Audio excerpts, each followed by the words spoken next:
All right. So it is 6:30 on December 7th, 2021. We're going to have a meeting with Andrew Poyant from DEP to basically just go over different protocols regarding the Wetland Protection Act and what our roles on the Conservation Board are. So I'm going to hand it over to you, Andrew. Thank you. If you have any questions while we're going, feel free to stop me. Just a quick note, Andrew, everybody's allowed to share this screen. So if you have any documentation or any images you need to share, you can do so. Okay, I'm working on it now. Can you see this now? Yes. Yep. Yes. Oops, 1 second. Okay, there we go. Oh, wait a minute. That's on the last slide. 1 second. All right, here we go. All right, so I'm gonna talk about the Massachusetts Wetlands Protection Act and its regulations, which is what both the Conservation Commission and Mass DEP enforce. We'll cover the different wetland resource areas today and what's called performance standards for each one of those, which are requirements if you're doing work within them. Why do we protect wetlands under the Wetlands Protection Act? They help protect public and private water supply, groundwater supply, land containing shellfish, fisheries, wildlife habitat, pollution prevention, storm damage prevention, and flood control. All right, so what makes a wetland? What makes an area jurisdictional under the Wetlands Protection Act? Whoops. So for inland wetlands, any bank bordering vegetated wetland, such as a marsh, bog, wet meadow, or swamp, has a 100-foot buffer zone. And I'll go into detail on both bank and bordering vegetated wetland later. There are some minor exemptions. And so if you're doing work within resource areas or the 100-foot buffer zone, you need applicant would need to file either a notice of intent if they're doing work within the resource area. If they're doing work within the buffer zone, it could potentially be done as a request for determination of applicability. Different towns do use RDAs differently depending on the scale of work, but if it's within a resource area, they should be filing a notice of intent. There are minor exemptions in 310 CMR 10.022A, and I'll go over some of those exemptions.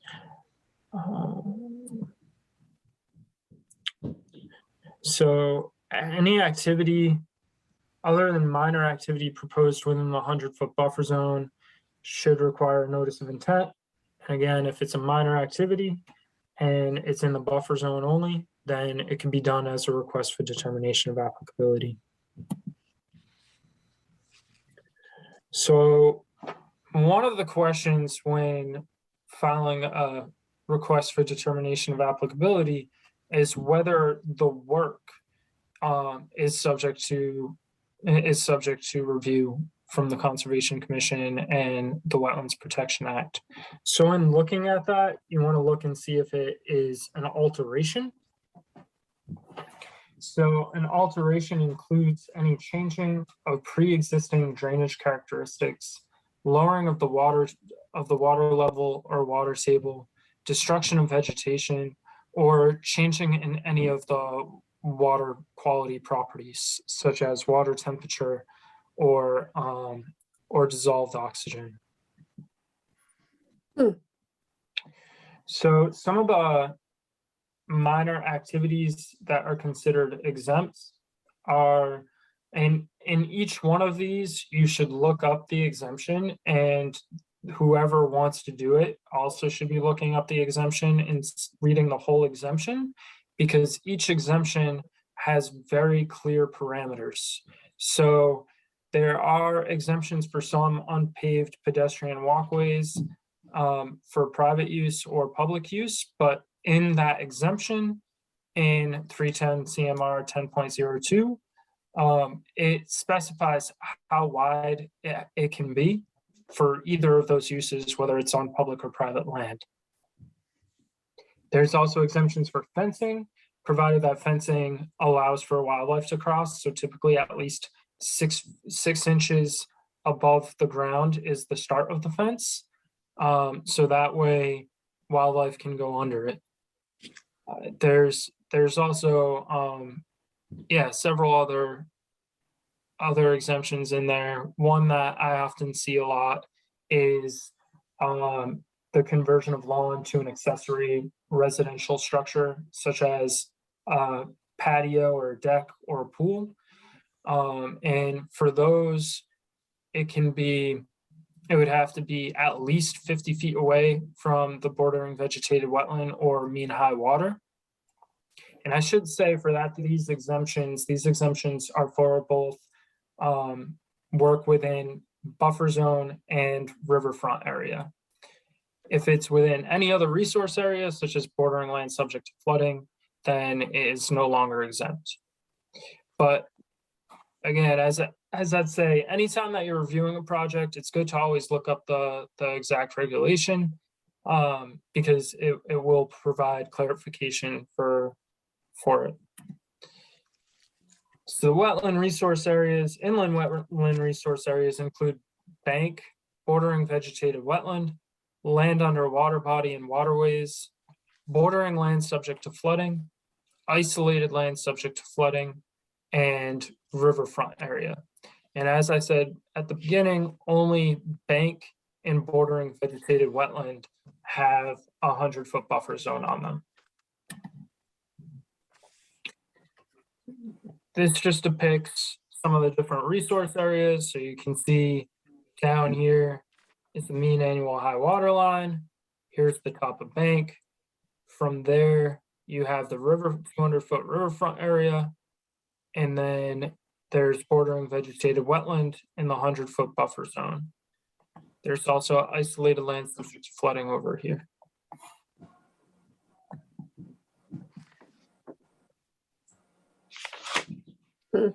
So the way that the regulations are organized, there's for the inland wetland resource areas, there's an overview, there's an introduction in 310 CMR 10.51, and then the purpose, why we protect these resource areas in 10.52. In general provisions in 10.53. That also includes limited projects. Limited projects does not mean limited review or limited information. It just means that those types of projects for the one reason or another, usually there's a public benefit for most of them. Those types of projects have very specific requirements, and they are able to be approved even if they don't fully meet the performance standards, but that's up to the discretion of the issuing authority, which would be the Conservation Commission.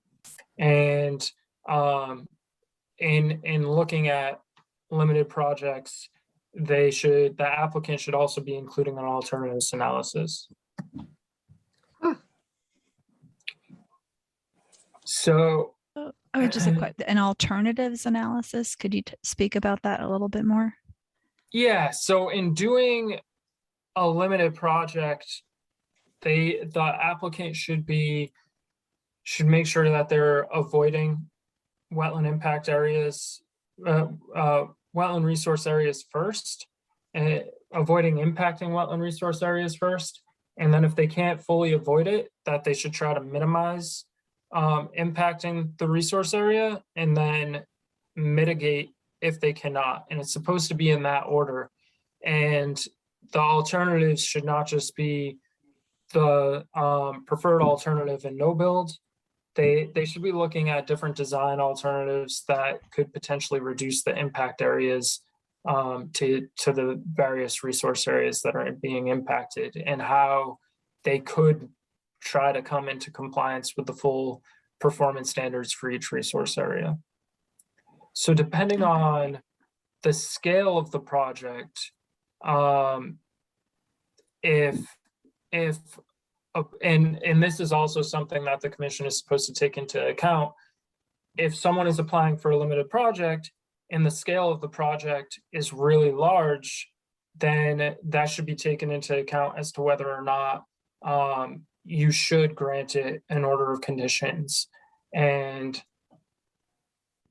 I'll use one example that I know the commission has seen for a type of project. If there's going to be a wetland crossing in order to build housing in an upland, so this is one of the limited projects, the applicant should be going through all the alternatives to see if there's different ways to access that upland, and also, taking into consideration how much impact there is to that wetland.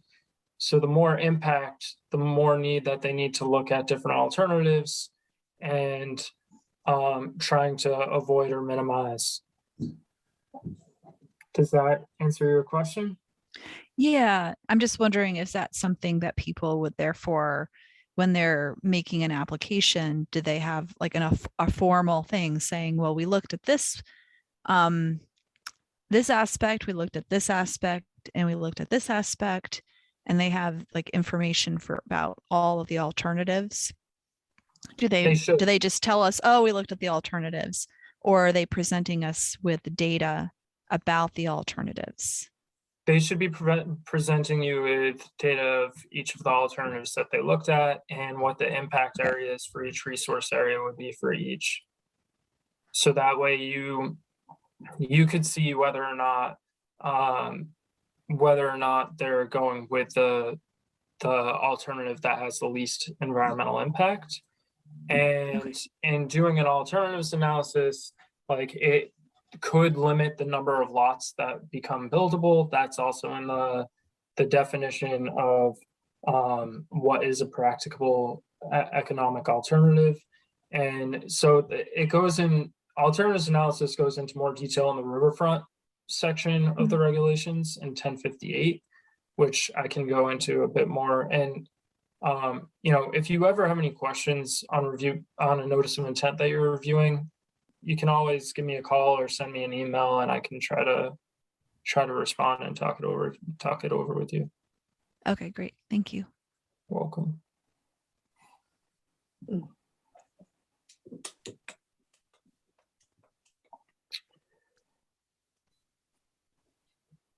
Yeah, so there's an appendix which contains information outlining previous versions of the regulations, and which you likely don't have to really go into detail unless you're looking at a site that that was disturbed historically, and you need to review what the regulations were back then. And then whenever there's a project, what I always do, just a little bit of background about me. I've been a consultant. I was a consultant for 10 years as a wetland scientist. So I filled out permit applications. I did field work. I mean, I did it all from beginning to end. And I've been at DEP for 3 years. I've also been a conservation agent in between the two of those. So whenever you're reviewing a project that is within a resource area, I recommend pulling up the regulations and looking up that section and reading it over. And so in each of the resource areas, the first section is the preamble. Why is this resource area important? What interests of the act does this resource area have? And then section 2 is the definition of that resource area.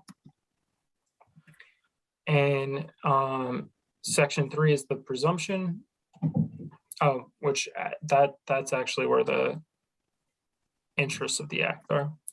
And then section 4 is the general performance standards. So the two areas that you'd probably go to the most is the definition. What is that resource area? And the general performance standards. Applicants should always be trying to avoid and then minimize and then mitigate. And that's 1053.3 is the limited projects. So we went over this already.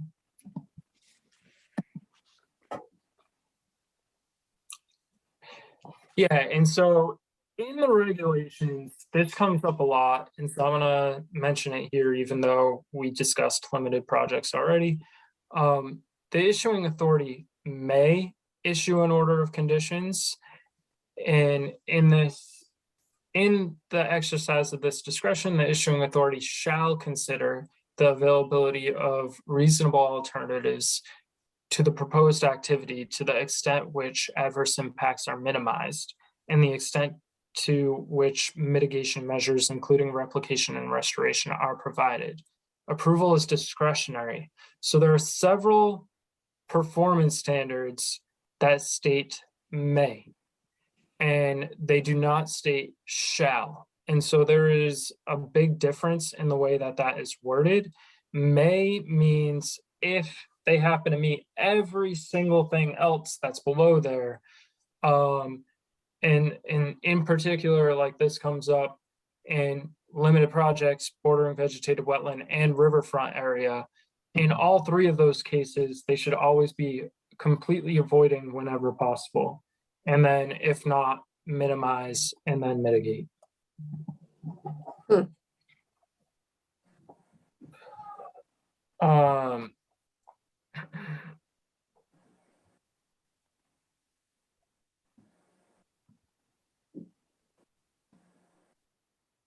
Yeah, if a project does not meet the performance standards, then the commission should ask that the applicant redesign the project and come back later when it does, or you shouldn't be approving a project that does not meet the performance standards.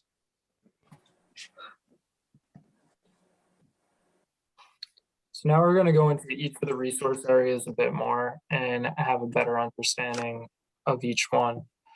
So inland bank is a portion of the land surface which normally abuts and confines a water body.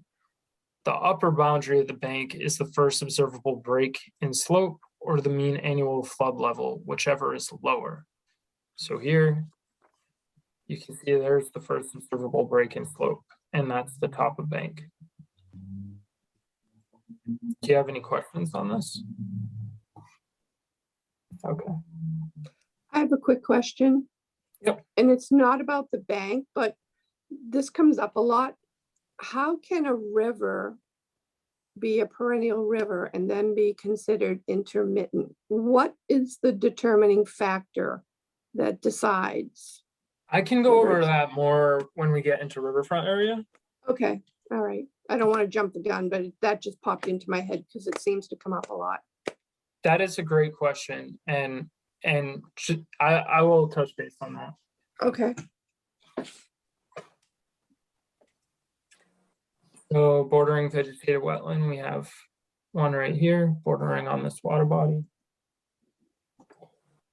Bordering vegetated wetland must have 50% or more of wetland indicator plants.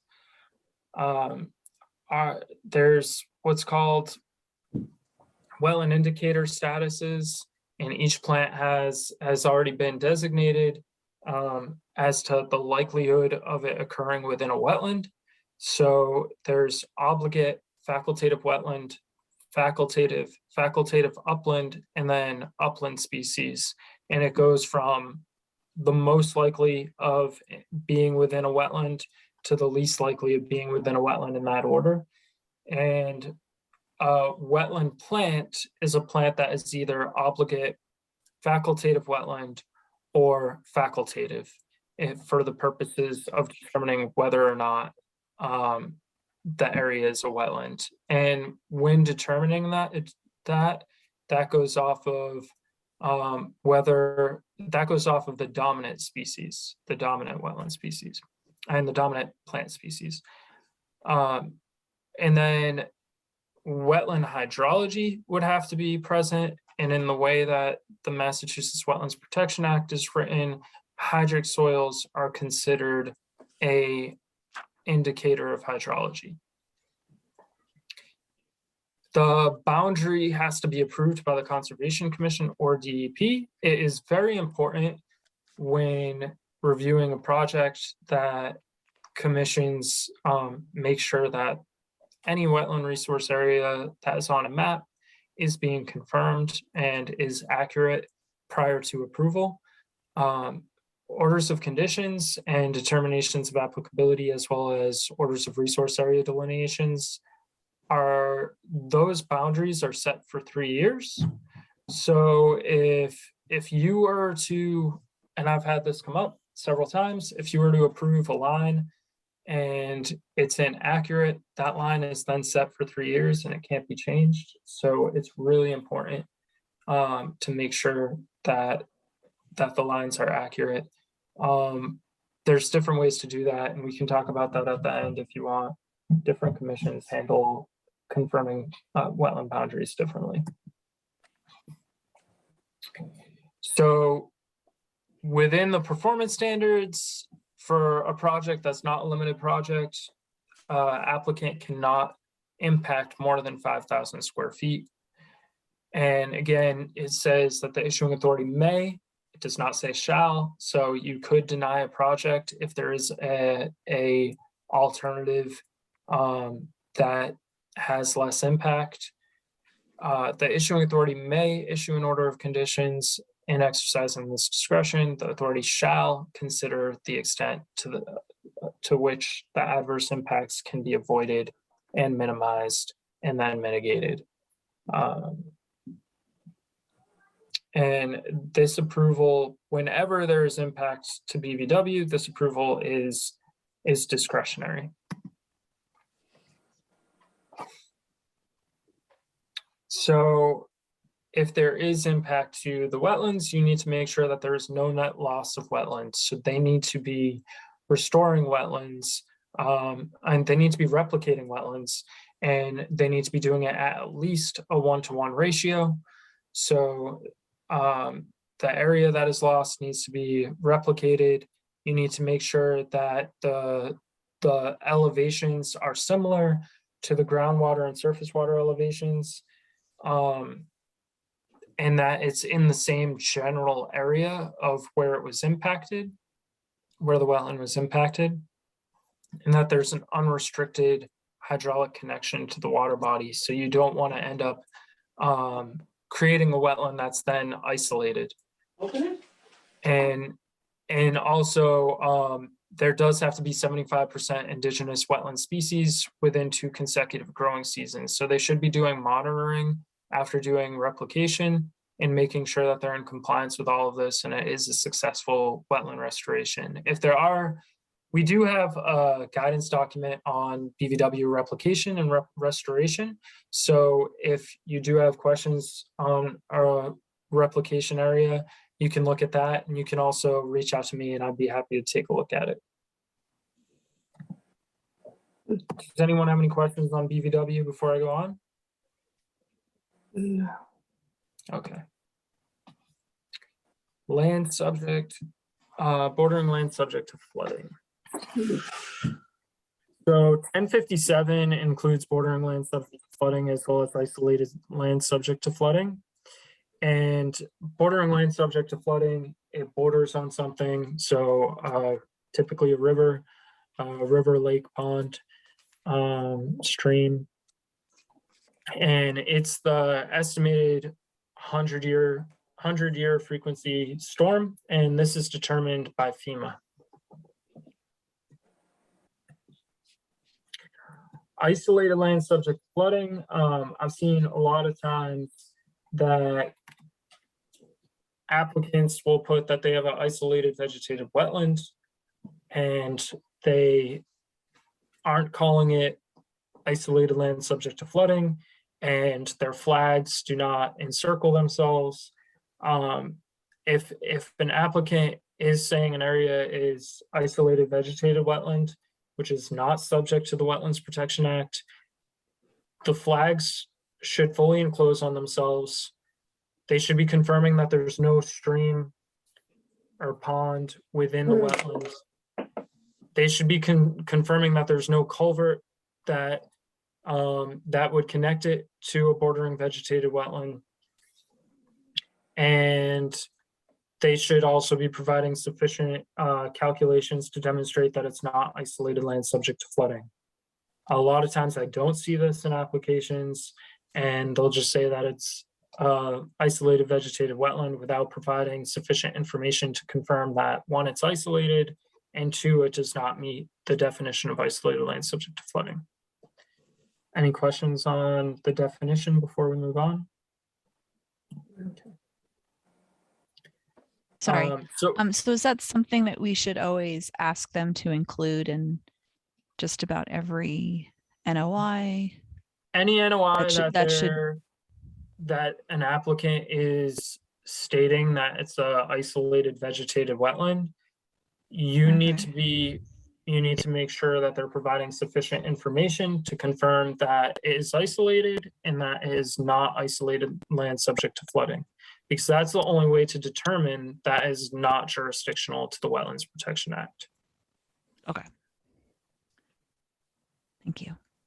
Otherwise, there's insufficient information to make that determination.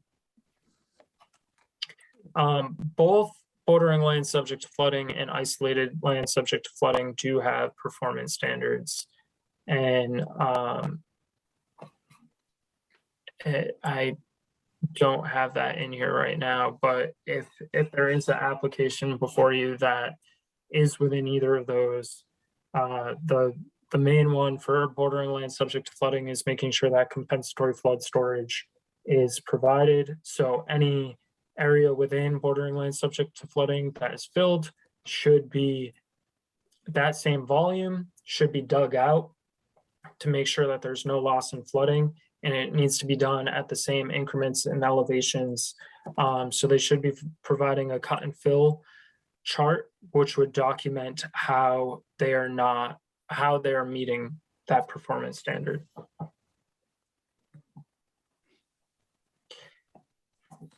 So a river, and as we get into riverfront area, is any natural flowing, but did someone have a question?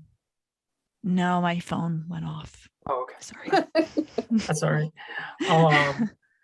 A river is any natural flowing body of water that empties to an ocean, lake, or river and flows throughout the year.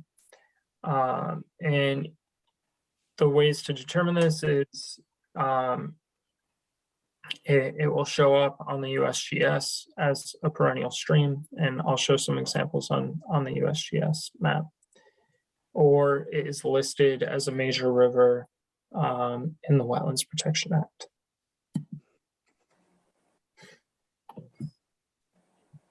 So riverfront area is associated with rivers and perennial streams.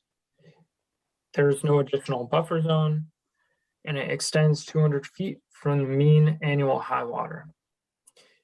And not the part that's in parentheses is not related to Abington. It oftentimes overlaps other resource areas such as bordering land subject to flooding or bordering vegetated wetlands.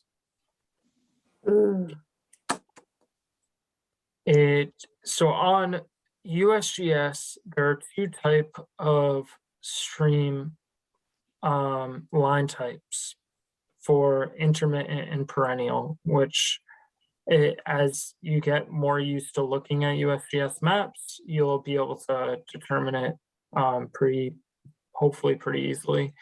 And in this instance, the perennial stream is a bold blue line, and the intermittent stream is a narrower, a thinner blue line. On some USGS maps, the perennial stream will be a solid blue line, and the intermittent stream will be a dashed blue line. If you aren't sure when looking at the map, you can always pan out and zoom out and look for other streams and rivers around there to get a better idea of whether or not what you're looking at is intermittent or perennial, depending on the line type.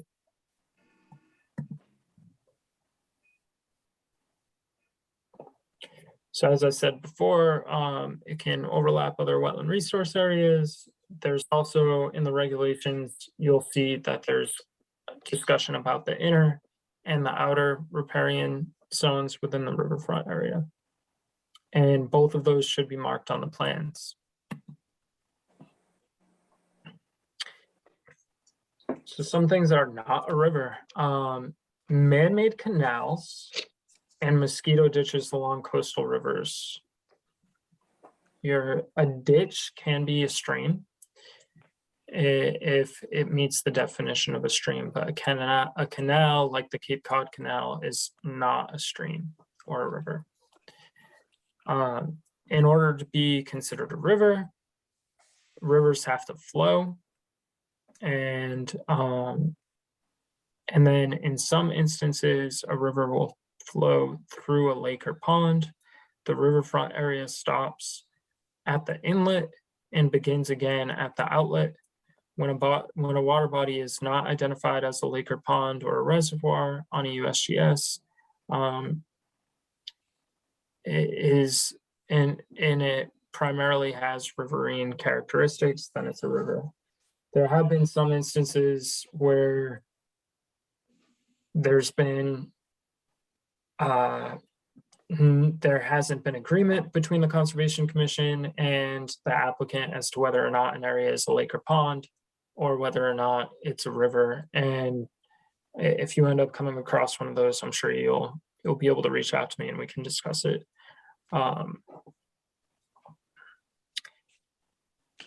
Culverts do not have riverfront area. So once the stream goes into a culvert, the whole extent of the stream, the perennial stream, it will have riverfront area extending 200 feet off of both sides of the mean annual high water line. But then once it meets that culvert, the riverfront area stops until it goes to the other side of the culvert, and then it'll start back up again.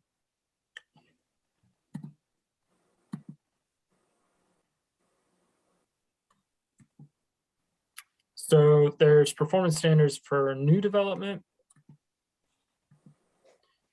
and that's in 1058.4. And then there's redevelopment in 1058.5. And then there's grandfathered or exempt activities in 1058.6. Just to go back on that, in new development, there needs to be an alternatives analysis. Again, like it can't just be preferred alternative versus no build. The regulations are very detailed on what is needed for the level of effort of an alternatives analysis, and that depends on a lot of things, depending on when the lot was created and when and what type of activity they are proposing will determine what level of scope of alternative they need to be looking at. And all of that spelled out in 1058.4.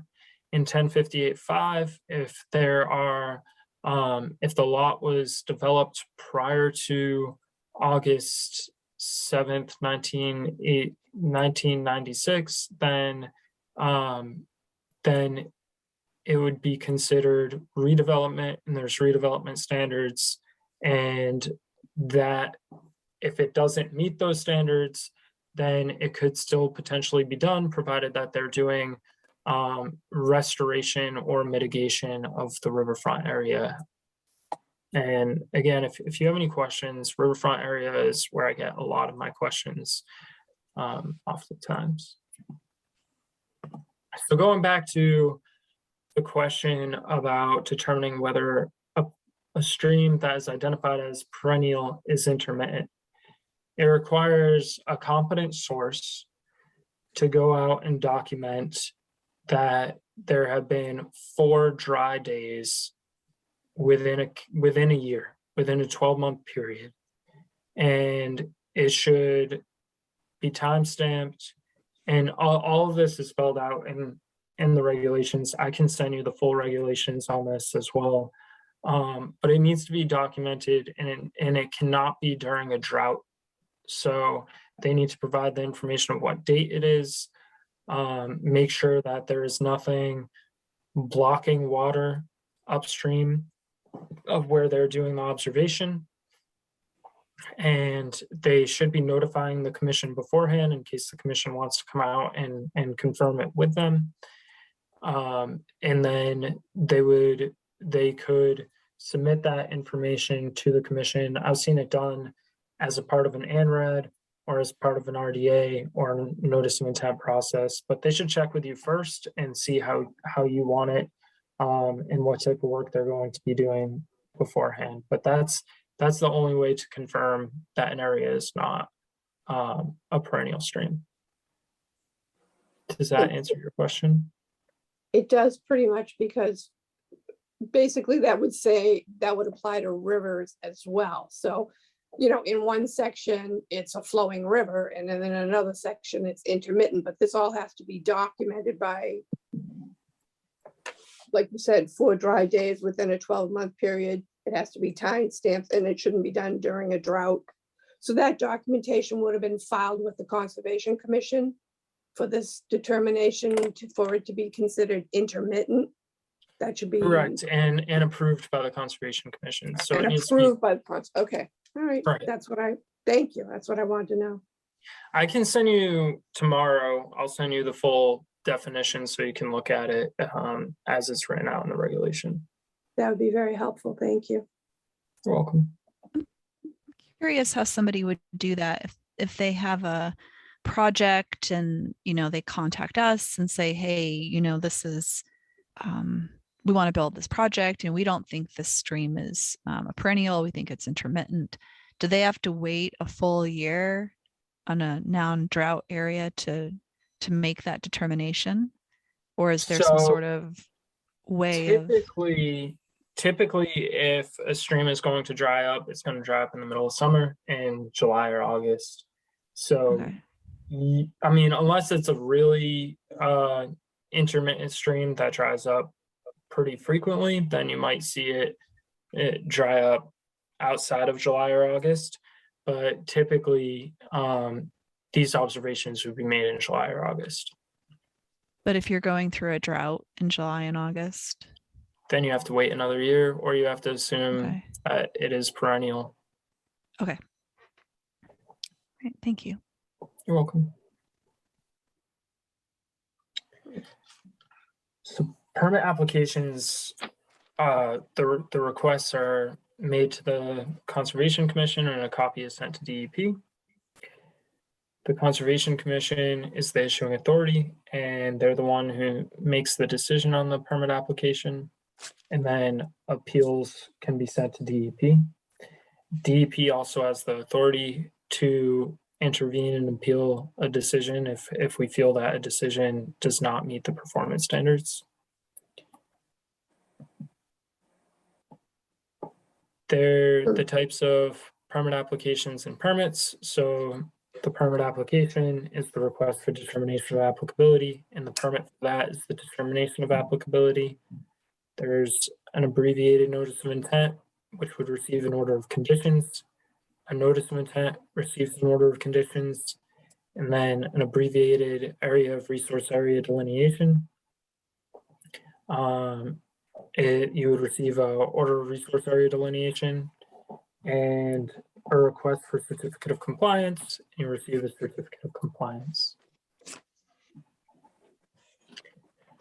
Determinations of applicability can be used to confirm whether an area is subject to jurisdiction under the Wetlands Protection Act, whether the work is in a wetland resource area or buffer zone, and whether that work is something that would alter the resource area,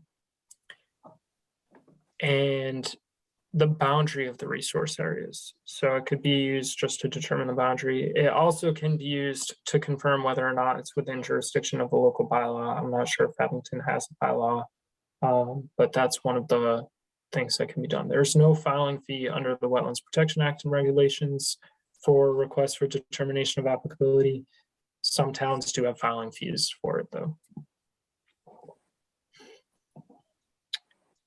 So someone would submit RDA,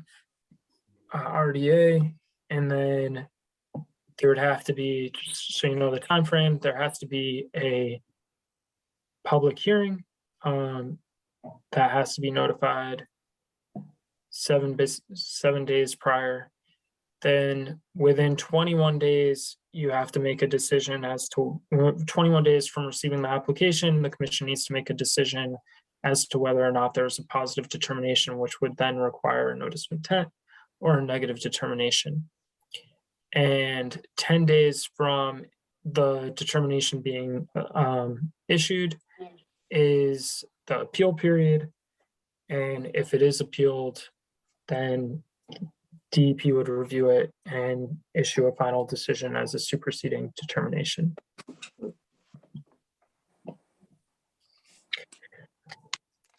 Notice of intent, there are instructions for the notice of intent. The regulations cite those instructions. And so I definitely recommend that the commission make sure that applicants are aware of that and that they're following the full instructions. It's very detailed as to what is required to be in the notice of intent. Just some common things that should definitely be in there: the USGS locus map, site plans with all calculations in order to make sure that it's in compliance with the performance standards. And if it's a house, making sure that it has information on Title V. Butter notification, which is not required for a request for determination, is required for a notice of intent. Applicable filing fees. And then if it is within estimated habitat, making sure that they sent a copy of the notice of intent to Natural Heritage.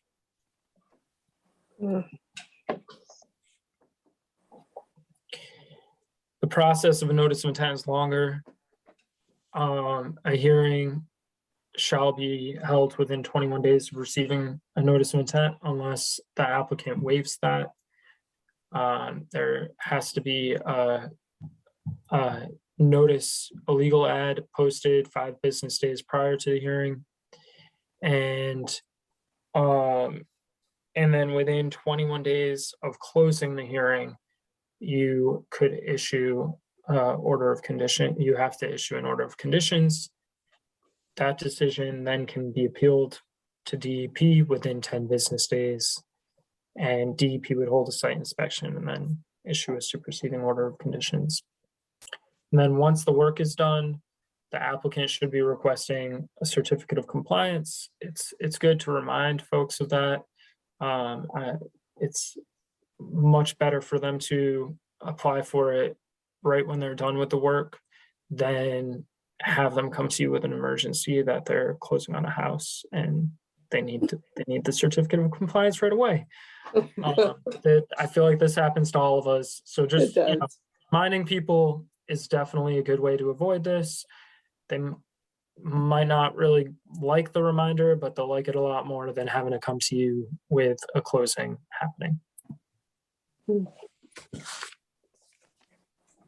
So orders of conditions are the permit that's issued by the Conservation Commission, or a superseding order of conditions would be issued by DEP. It should only be issued as an approval if the notice of intent is in compliance with all the performance standards, with the only exemptions of limited projects, or they overcome the presumption for the work that is done within that resource area, or a variance which can only be issued by DEP's commissioner. And they're very rare, and it's hard to a lot has to be demonstrated in order to be able to get a variance. Emergency certifications should only be used for a public health or public safety issue that is imminent. So something, I've seen people try to get an emergency certification and they don't end up doing the work for a year or two. That's not something that deserves an emergency certification. It's something that needs to be done right away. So if check with your local board of health or your fire chief, if there's need to act right away, then you can use an emergency certification. And we can review emergency certifications at DEP, and we can also revoke them if they should not be used.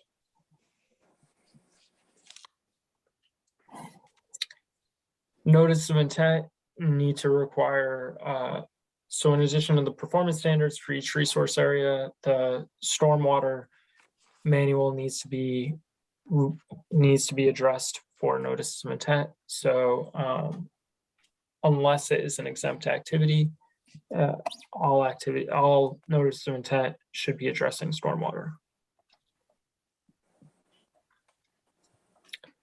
It's a bit more information on the different sections of the stormwater.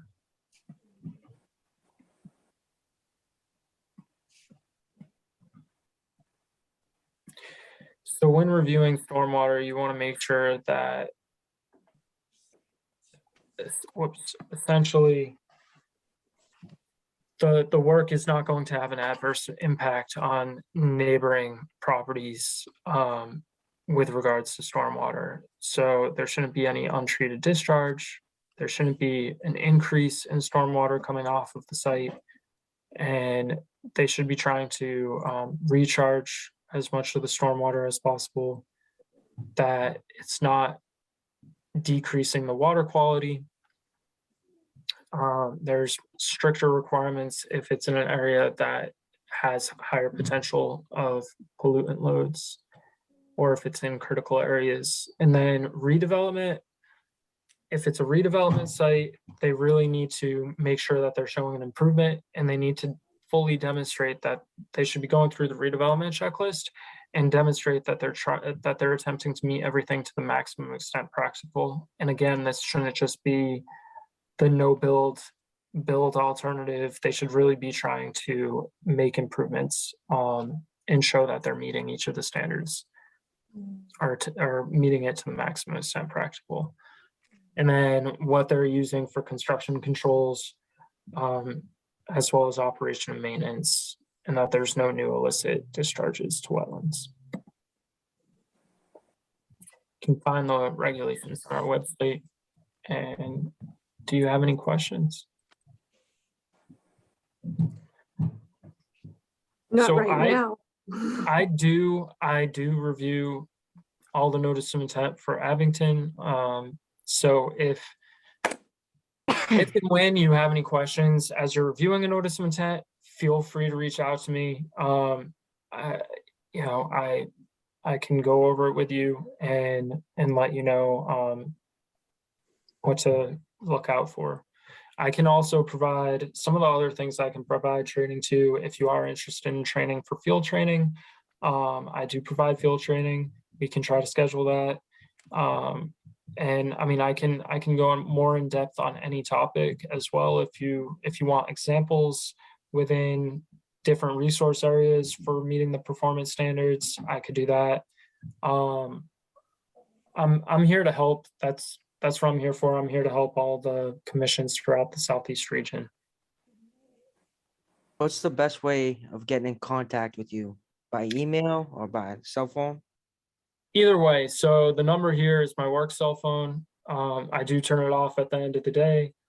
So you know, that's a good way to get in touch with me. And I mean, if I'm on a site doing training with people, I'd get back to you after. But whatever way is easier for you, either through the cell phone or email. Sweet. Thank you very much. Welcome. And these field trainings, what would they consist of? How long would they be? That sort of thing. It really depends. I mean, you don't have an agent, so that makes it a bit more difficult for towns that have gone out and provided training to new agents. Typically, it would be during the day, like that's their job. So I'd be out there for 4 to 8 hours doing training with them. Where it is a volunteer commission, I have to be a bit more flexible with that, and so we could work it out to make sure that it works with your schedule and my schedule.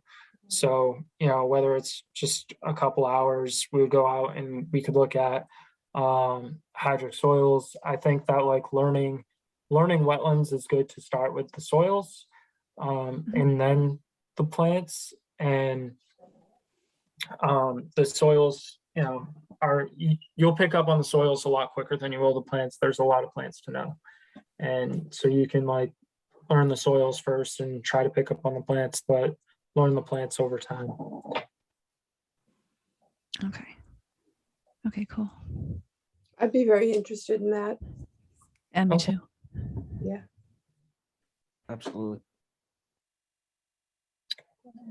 And I know one question, I think it was with Lynn that I discussed with her previously, is, you know, I don't know if I should talk about it here, but if the filing fees are supposed to be going into a separate account specifically for the Conservation Commission, and they can be used for various things such as like only conservation type of work. So depending on how much money you have in there, you could potentially hire a part-time or full-time conservation agent. You can also use that money to buy conservation land. Those are typically like the two main ways that money can be spent, as well as, you know, a conservation administrative assistant, provided that money can only be used for the hours that they work on conservation. If someone has multiple positions, the town has to make sure that that it's only being used for the hours that they're using for the Conservation Commission.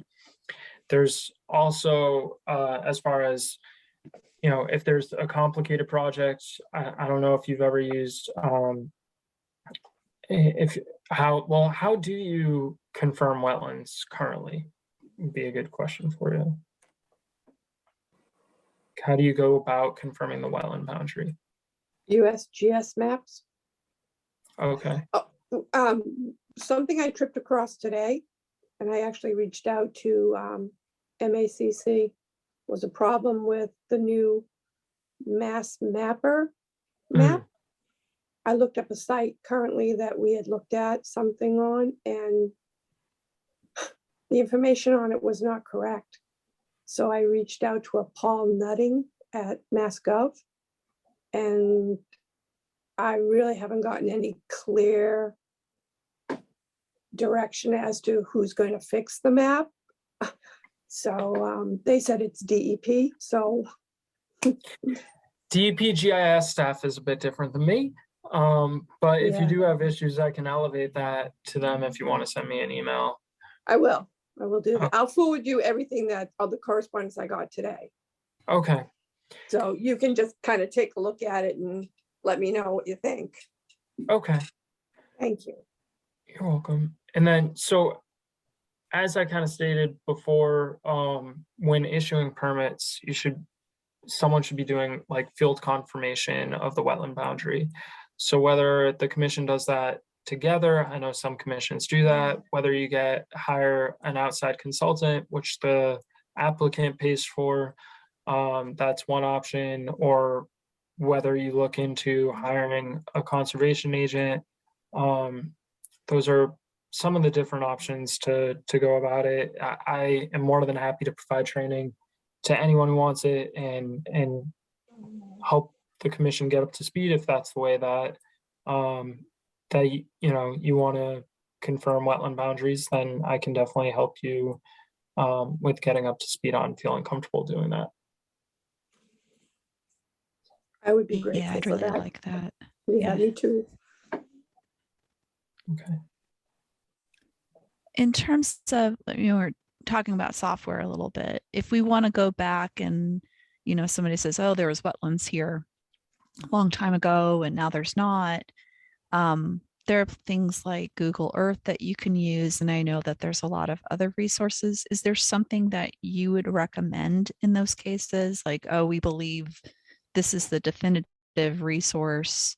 It's a little shakier if you use this software, or I recommend looking at multiple references. So okay. As much as you can get, as much data as you can get. The soils map is one location. The USGS, Google Maps, different aerial maps that you're able to get a hold of that have dates on them.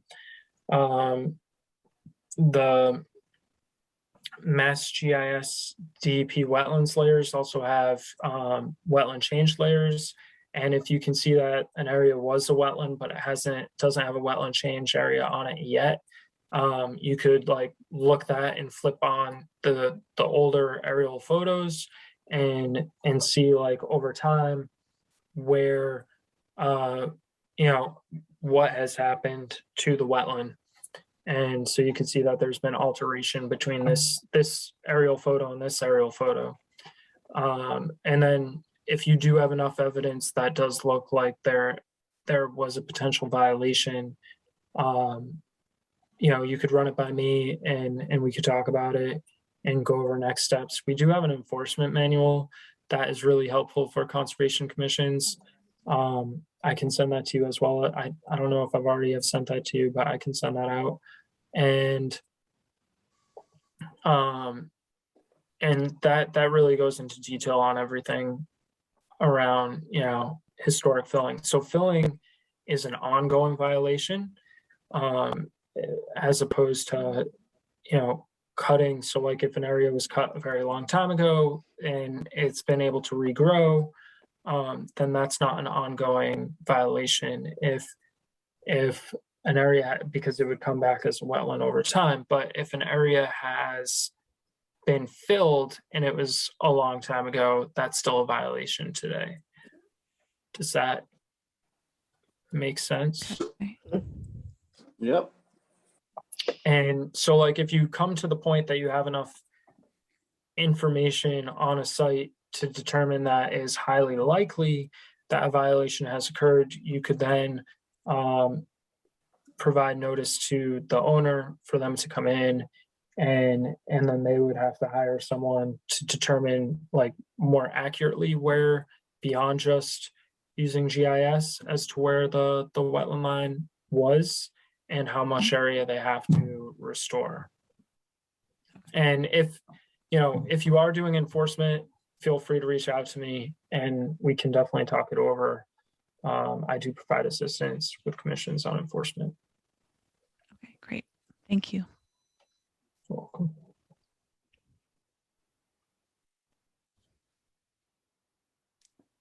Thank you very much, Andrew. Thanks for the invite. No, Yeah, thank I you. really appreciate it. It's very helpful. Good information. Well, feel free to reach out to me, and if you know that there are dates that work for most of you that you want to end up doing a field training, let me know and I can see what would work with my schedule. Okay, good. Sure. All right. Well, thank you very you. much. Thank you. All right. Thank you, Andrew. I have a motion to adjourn. Motion to adjourn? Do I have a second? Second. All in favor? Aye. Aye. All right.